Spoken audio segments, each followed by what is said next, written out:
On a quiet summer night in Arkansas, a freight train rushed through the darkness. But what its headlights revealed would haunt many for decades. Two teenage boys lay side by side on the track still, silent, and seemingly asleep. At first glance, it looked like a terrible accident, but soon alarming details began to surface. This was no ordinary tragedy. This was the beginning of a chilling mystery that would lead to cover-ups, corruption, and death. Kevin Ives, 17, and Don Henry, 16, were best friends from Bryant, Arkansas. On the night of August 22, 1987, they went into the woods near Don's home to go spotlighting a hunting method that uses a flashlight to spot animals in the dark. This was nothing unusual for the two boys, but they never came home that night. At around 4 a.m. on August 23rd, a Union Pacific freight train approached the area. The crew saw something strange on the tracks. Two bodies lay side by side across the rails. The conductor blew the horn and pulled the emergency brakes, but it was too late. The train ran over the boys. Right away, strange details appeared at the scene. The train crew claimed they saw a green tarp partly covering the bodies before the train hit them.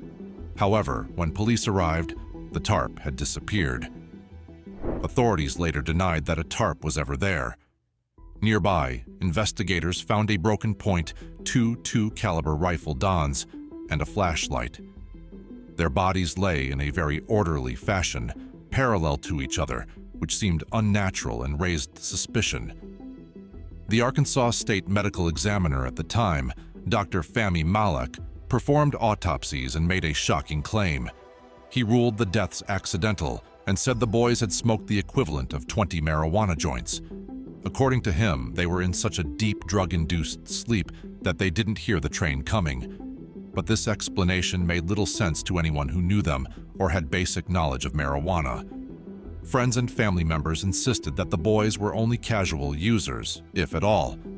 Experts confirmed that even heavy marijuana use wouldn't cause someone to lie unconscious on train tracks and not respond to sound or vibration.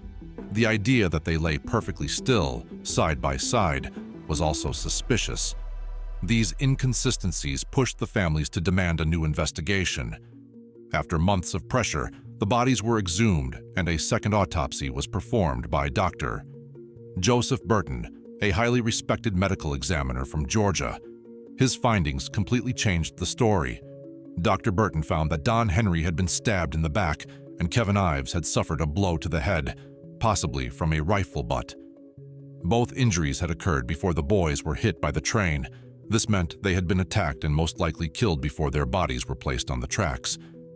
Toxicology tests from the second autopsy also showed that the amount of marijuana in their systems was very low, nowhere near the levels that Dr. Malak had claimed. With these new findings, the official cause of death was changed from accidental to homicide. It was now a murder investigation. Soon after the case reopened, something deeply troubling started happening. Witnesses began dying under strange and suspicious circumstances.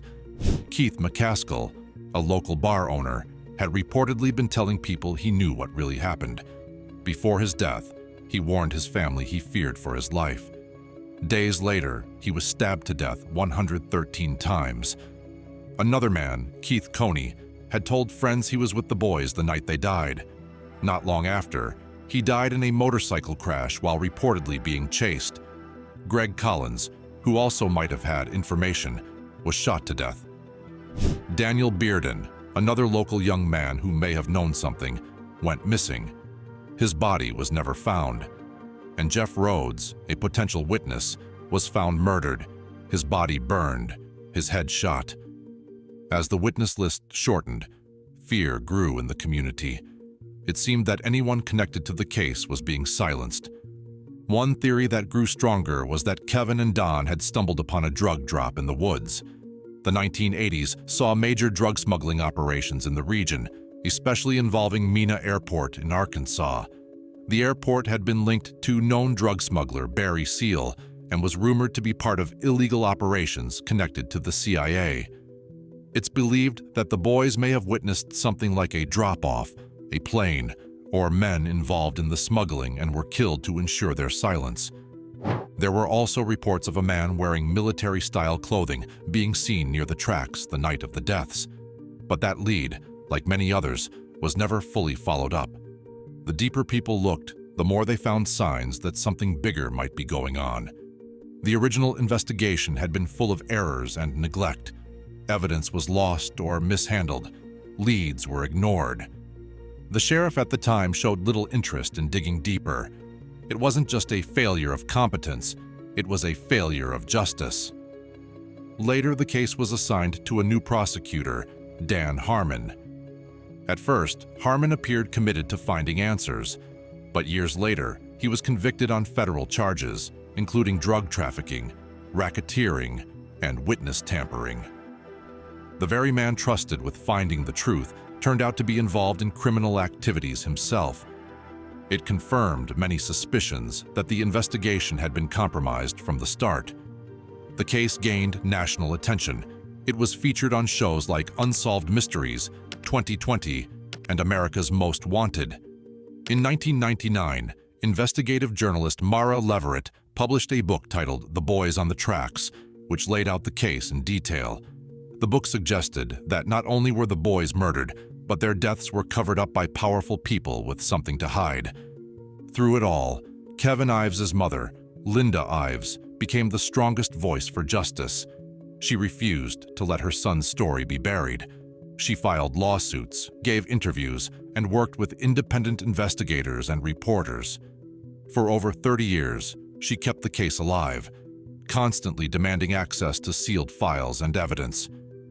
Her strength became a symbol of what a mother's love and determination can do. Don Henry's family also remained active in the fight for justice. They stood alongside Linda in keeping public attention on the case. While officials changed and years passed, both families never gave up hope that one day the truth would come out. Despite multiple attempts to reopen the case, no one has ever been arrested or charged in connection to the deaths of Kevin Ives and Don Henry. Many documents related to the case remain classified. Some files were only recently released after long legal battles. Still, many questions remain unanswered. What really happened on the tracks that night? Who was involved? Why were so many witnesses silenced? And most importantly, who is still protecting the truth? This case is no longer just a local tragedy. It is a symbol of something much bigger.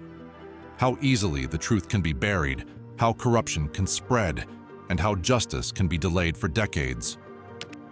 More than 35 years have passed since Kevin and Don died. But their story lives on, not just because of what happened, but because of the powerful effort to hide it.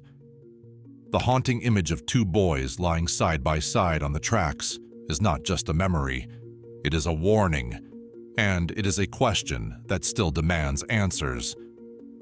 That's it for today's video. Make sure to subscribe to the channel for more related videos.